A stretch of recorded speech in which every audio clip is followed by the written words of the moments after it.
Right over there. Great, thanks. We're joined now by Tommy Lloyd, the head coach of Arizona. Coach, we'll ask you to begin with a statement, then we'll take some questions. Yeah, well, great to see you guys. Feels like a few of us have been on like a 5-week tour together.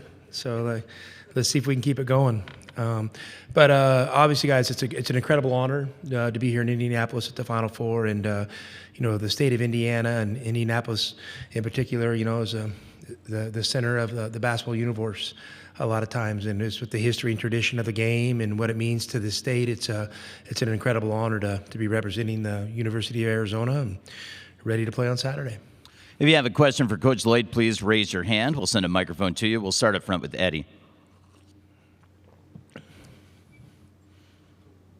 Thanks. Hey, Coach. Eddie Pells with AP. I know that back in Gonzaga, you guys were doing a lot of international recruiting, like before it was cool. And I was wondering how NIL that sort of changed. I mean, you're still doing it, but how has it changed? Yeah. What you need to do? Now, to be honest with you, I think it's maybe opened a few more doors. One of the detriments to international recruiting back in the day was, if a kid wanted to get paid, the European clubs, could pay them legally, and obviously we couldn't. So now that hurdle's been taken away, you're seeing more and more good players, from Europe that are willing to come over. I think it's going to settle down here in a little bit. It just, with everyone trying to figure out this convoluted notion of who's eligible, who's not eligible, kids coming over at 21, I think that'll settle down. Like all our international guys all came over at 18, 19. So normally just had graduated from high school type of thing. So I think we'll see in the next year or two, we'll get back to that deal. And I hope it stays part of the game. It's a global game. And there's a lot of good players over there, and I think it'll help make the college basketball product stronger than ever. Coach, we'll stay on the left side up front, second row. Michelle Gardner, Arizona Republic. Keeping on the topic of the international players, can you talk about Ivan Karchenkov? And obviously Burries and Pete get a lot of recognition for freshmen, and for good reason, but can you talk about what Ivan has been doing? Yeah, I mean, Ivan's been great from day one, but what's been really cool is I think, his role has expanded over the course of the season to where he's become one of our better playmakers and passers, and he's has a knack in these games to kind of create scoring opportunities at his own in critical moments. So, he's been great defensively all year. He has a winning mentality and a winning approach to the game, and it's been really cool to watch him have consistent success, but then even be able to take it to another level as we got down the stretch of the season. Up front to the left, Bruce. Hey, Tommy, Bruce Pascal, Tucson.com. Brigger said there's no master plan here, but you guys have been wearing the 97s almost all year. The program won the championship here in Minneapolis 97. What do you make of all that? Is it something I know where you're going with this, but guys, I'm like, I must have a blind spot when it comes to fashion or uniforms or headbands or shoes. I just never really noticed that stuff. So, I couldn't even tell you what uniforms our guys have been wearing. I just usually know for the team in the dark jerseys or the lighter jerseys, and I don't got much beyond that. Now, if Briggs is going to come up, that's our equipment manager, for those of you that didn't know, he can come up and do his own press conference later, and he can help you. We can schedule a Briggs a time if you'd like, Coach. Oh, Briggs, I don't know if we have enough time in the day. Yeah, I think he's a star. He feels like a star. Third row on the right side. Hi, Coach. Aaron Itaide from ESPN right here.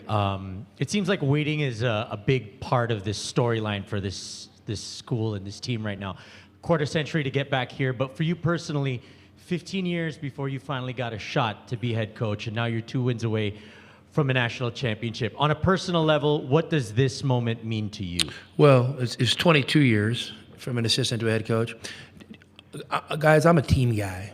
Like, I have really difficult time individualizing things for myself, especially. So, when we were at Gonzaga making those runs, I mean, I'm sure I wanted to win as much as I did now for the team.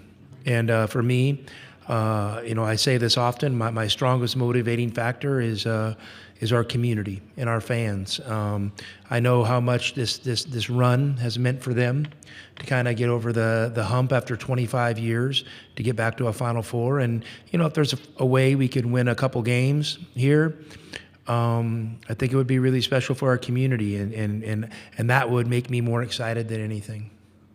Second row on the right. Zach Osterman, Indianapolis Star. You were here the last time Indianapolis hosted a Final Four. Obviously, it was pretty unconventional, and I'm just curious for what memories you might have of that process, and obviously that season, but in particular that tournament and just kind of everything that went into it from a team's perspective.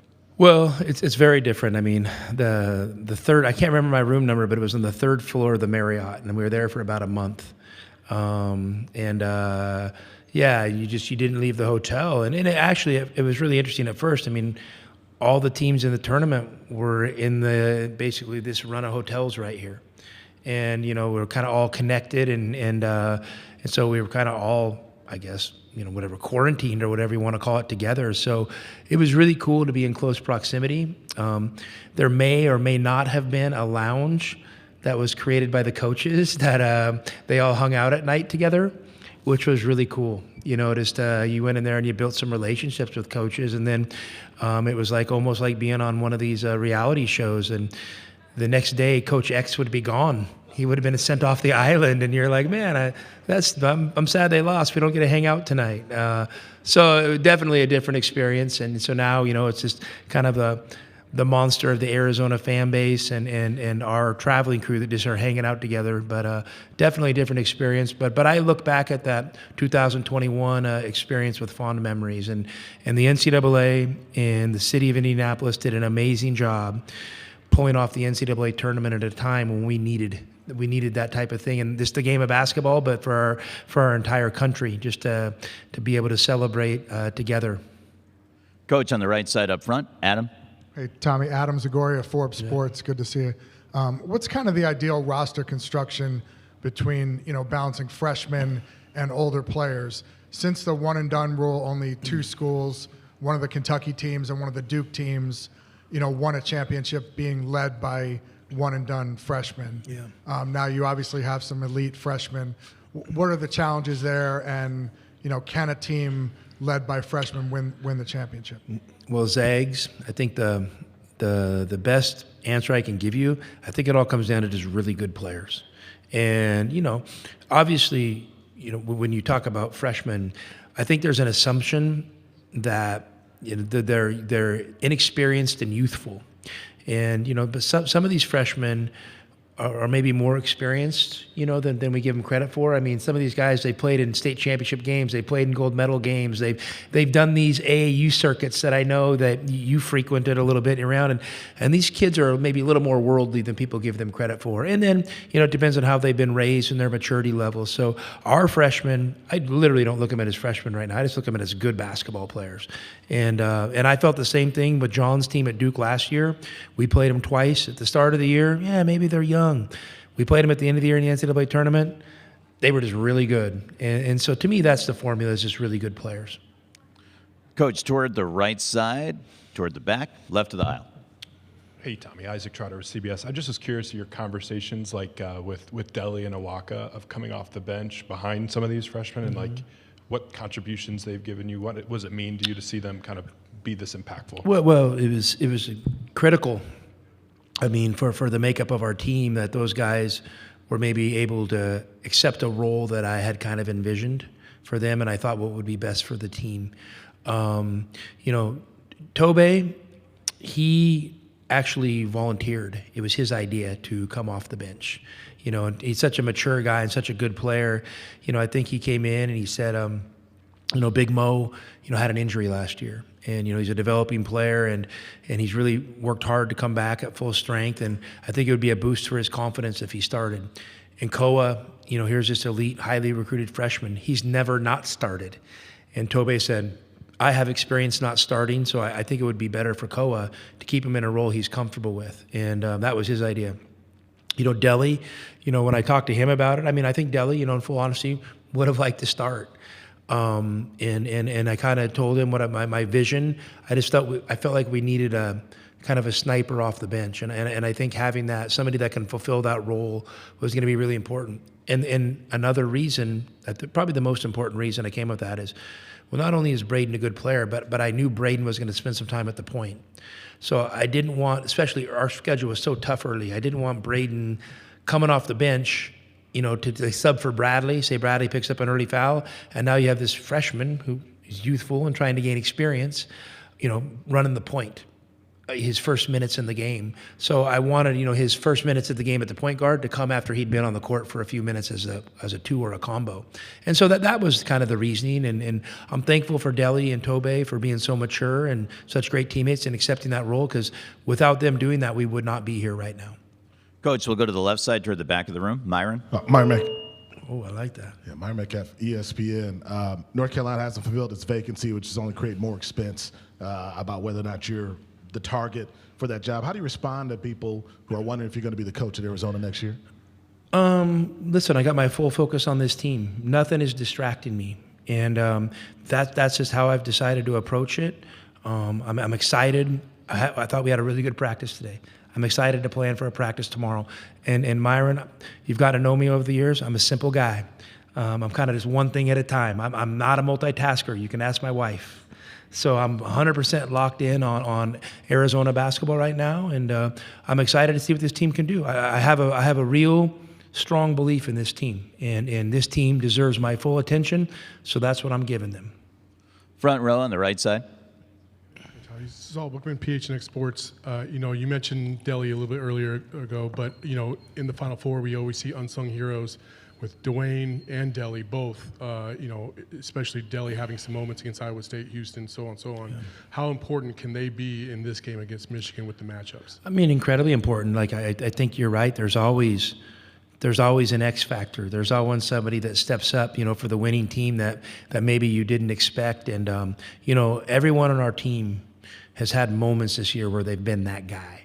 And so I just tell our guys, you never know, when that moment's going to come. I mean, so of course you want to be prepared for it, but also don't be scared of it.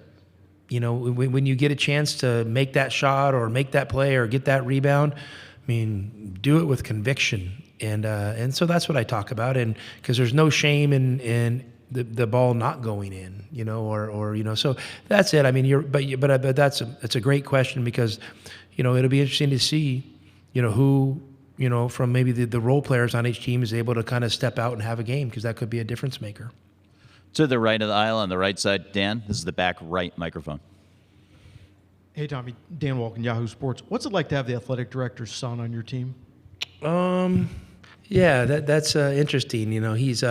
He's a great kid, and he has a ton of energy and a ton of spirit.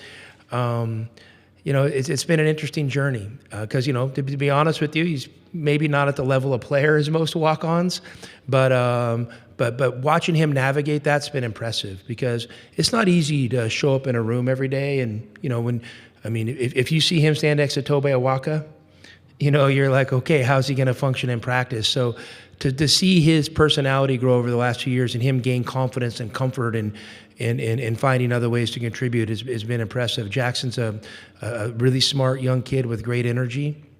And I've enjoyed watching him navigate, this process, because what I'm going to tell you is it's not easy. Being a walk-on is not easy. Being a manager is not easy. It's a massive amount of sacrifice you have to make, and especially when you put on that jersey. I mean, that jersey means something, and to be able to keep your confidence, as a person, when maybe you're not up to the level as a player, is something that I've been really impressed that Jackson's been able to do the last couple of years. Coach, we have two in the front row. We'll go here and then here. Coach Jason Scheer, Wildcat Authority. I was wondering if you could take me back to when you first saw Mo and what you thought of him then, and then how he's progressed until now. Man, when I first saw Mo, I thought, this is going to be the next great big man from Lithuania after Sabonis, and I'm sure there's a few others in between there, but that was my first thought, and it's been really cool to watch him kind of grow into that. He had a solid freshman year for us, but I think like a lot of international kids, he came over and maybe thought it was going to be a little bit easier than it really was. And then the second year, I thought he was, prepared to make the jump we've kind of seen now. Then he had that injury. So for him to hang with it and kind of, this is his third year. He obviously redshirted last year, but his third year, it all kind of happened. It's really cool to see because just the patience and perseverance and endurance it takes to be a good player is it's really, really hard. And so I'm happy that he's having some success. Staying right up front. Hey, Coach. Chris Brown, AZ Bandcat Sports. Another player-related question. Can you just talk about the maturity of Jaden Bradley in his final year and just how special it is for a player of that magnitude who's kind of captured the love of Tucson to lead the team to this stage?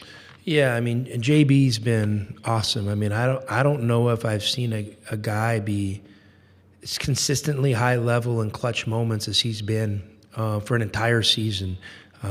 He's been great. And what's really cool about him is he's not afraid of those moments, but he's definitely not like trying to make this team about him. He's about winning 100%. And he would be fine if you told him right now, JB, you're going to go 0 for 27 if you get to play 2 games here and have 12 turnovers, but you're going to win both games, but you're going to play really bad, but you're going to win. He would 100% take it in a second because that's the kind of guy he is. We're on the right side toward the front. This is the yellow microphone. Coach David Kelly, Wildcats Radio 1290. You talk about Jaden Bradley, and you mentioned Delly as a sniper, and there was the 3 that Delly hit in the game against Purdue. And I don't know if you noticed, but you probably did, that after Jaden threw him that ball, he went and set a screen on Fletcher Lawyer and put him on the ground.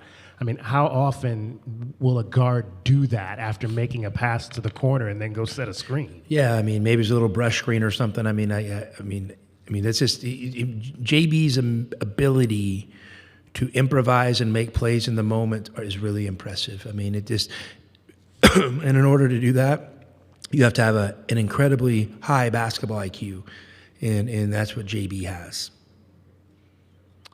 We're coming up front to Zach. Zach Brazil, New York Post. You mentioned Toby's, willingness to come off the bench. What has he meant to this team? And do you remember what you liked about him in the portal? Man, we'd played against Tobey when he was a freshman at Tennessee at our place. And, I never had heard of him.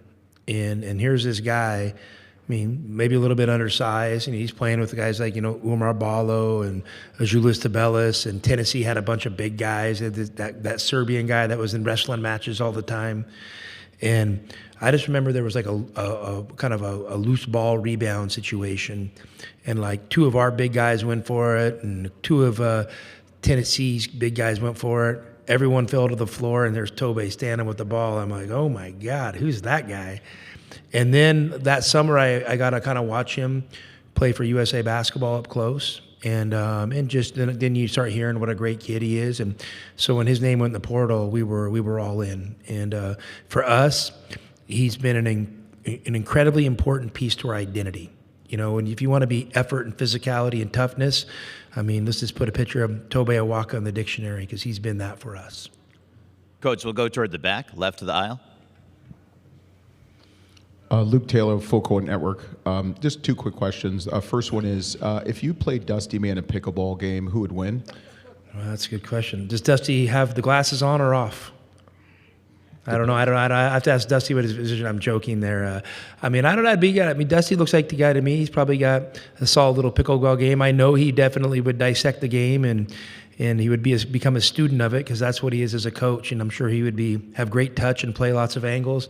I'm a little bit more, as you can imagine, of a banger, they call it. You know what I mean? I'm coming right for your chest, and I like body bags. Those types of things when I play. So maybe this is a little different approach. That same white microphone, Sky.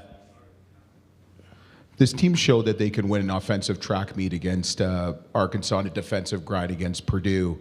After years of being labeled a finesse program, what specific adjustments did you make in your defense? Who labeled us that? Well, I think I've heard that before. I don't believe it. Well, yeah. I mean, listen, if we've been a finesse program the last few years, I think people are being a little bit lazy. And, finesse basketball has never been in my DNA. I mean, if you go back a lot of those years, those teams we had at Gonzaga were incredibly physical. To me, that physicality it's the price of admission.